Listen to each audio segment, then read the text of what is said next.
Où est donc votre guide? Celui qui va vous faire découvrir tout de suite à quoi ressemble Châteauroux, parce que c'est ça l'introduction dans le magazine de découverte pour ce lundi, c'est de vous montrer à quoi ressemble Châteauroux. C'est bien ça, mon Seb? Emmène-nous par la main, C'est promène-nous. exactement ça. Je me suis mis sur un point haut pour découvrir cette image magnifique de Châteauroux. Nous sommes dans le Berry, dans le bas Berry. Le Haut-Berry correspond, lui, au département du Cher. Nous sommes dans l'Indre. C'est un coin de France à l'écart des grandes transhumances estivales. Du coup, on découvre Châteauroux, une ville tranquille. Rien que le nom déjà est rassurant. Et c'est une ville qui a gardé son tracé médiéval, des rues absolument magnifiques. On va aller les découvrir. Il y a des parcs, il y a des jardins. C'est une ville belle, c'est une ville naturelle. Vous avez bon goût, Raoul. Devant moi s'étendent les rues de Châteauroux. Et la ville est à l'image de son département. Elle est ancrée dans la nature, nichée entre les plaines verdoyantes et l'Indre. Et au milieu des petites rues de cette cité berrichonne, j'ai rencontré une habitante qui aime tellement sa région qu'elle en a fait son métier. C'est Isabelle. Elle est propriétaire de cette belle bâtisse qui fait chambre d'hôte. Nous sommes dans le centre de Châteauroux, le cœur historique de la ville. Isabelle en connaît les moindres recoins et m'entraîne dans son quartier de prédilection. J'ai la chance d'habiter un quartier qui est pittoresque.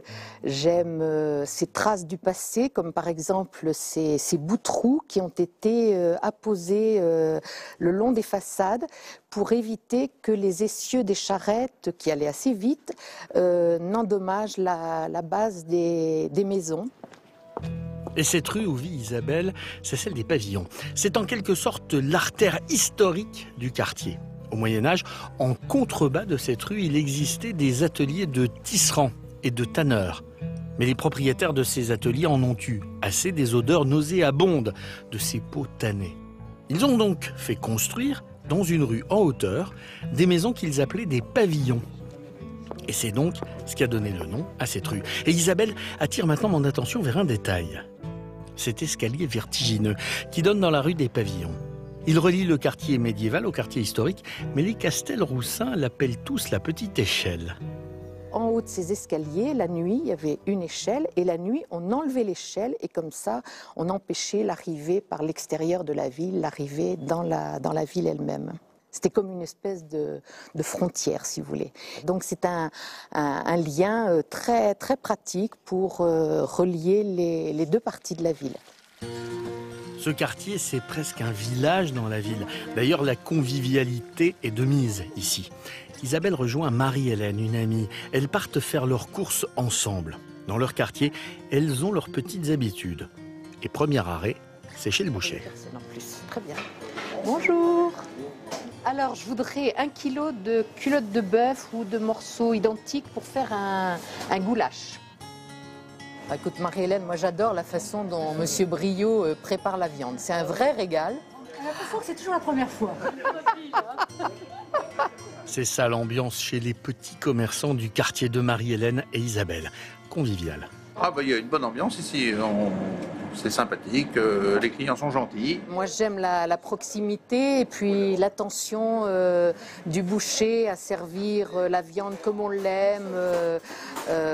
C'est un artiste. Et à Châteauroux, le lien de proximité fait partie intégrante de la vie locale. Maintenant, Isabelle vient commander un gâteau. Conseillé par Odile, la boulangère, son choix se porte sur une pâtisserie de la région. Le Caprice Berrichon, c'est une pâte sablée avec une compotée de framboises, des noix et un macaron. Voilà. On a une bonne complicité avec notre clientèle. Et puis la vie est agréable à Châteauroux. On est dans une ville tout en étant au calme. Voilà, donc c'est le paradis. Et ce n'est pas Marie-Hélène qui va dire le contraire. Après leurs achats, nos deux Castelroussines vont se détendre autour d'un bon café. On est au centre de la France, donc on est à la fois loin de tout le monde, mais aussi près de tout le monde. On dit toujours que les gens arrivent en pleurant à Châteauroux et repartent aussi en pleurant de Châteauroux. Parce qu'en fait, comme la vie est facile, on se fait tout de suite des amis. Et souvent, ce sont des gens aussi qui sont arrivés comme ça, qui se sont retrouvés parachutés, et puis en fait, qui se disent, eh bien, en fait, c'est une ville qui est super. Et si les gens se plaisent tellement à Châteauroux, c'est que cette ville est nichée dans un écrin de verdure et rythmée par de belles mélodies.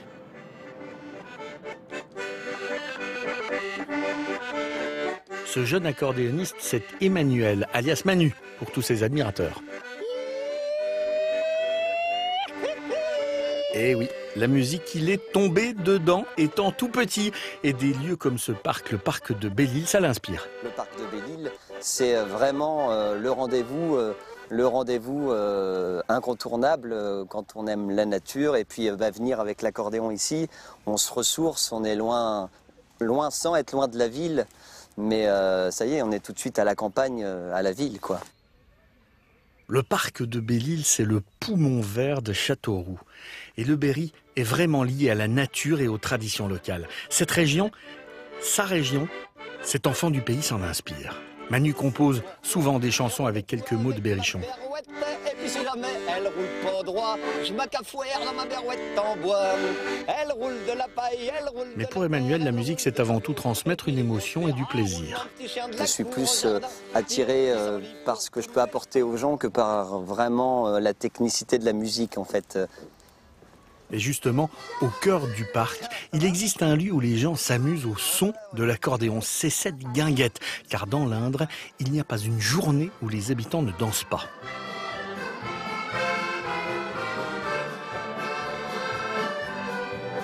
Cet après-midi, Manu ne joue pas, mais ici il est connu comme le loup blanc. Et n'hésite pas à entraîner Marie-Hélène, la patronne de la guinguette, sur la piste de danse. La guinguette, c'est un peu mon deuxième chez moi. C'est vrai que je viens animer régulièrement et puis tout le monde se connaît. On n'est pas très nombreux, mais c'est familial et c'est super. Et à l'image de Manu, ici, tout le monde s'amuse. Et ce n'est pas Anne-Marie, une habituée, qui va dire le contraire. L'ambiance est vraiment formidable. Elle nous apporte beaucoup de joie, de réconfort, une grande convivialité. Preuve que vivre à Châteauroux, c'est une mélodie diatonique qui ne semble pas prête de s'arrêter. Voilà pour cette ville de Châteauroux qui est absolument magnifique quand on la voit d'en haut. Je suis un peu un drone humain là pour vous. C'est un peu ça, une image aérienne de drone. Voilà. C'est magnifique. Un drone de Seb.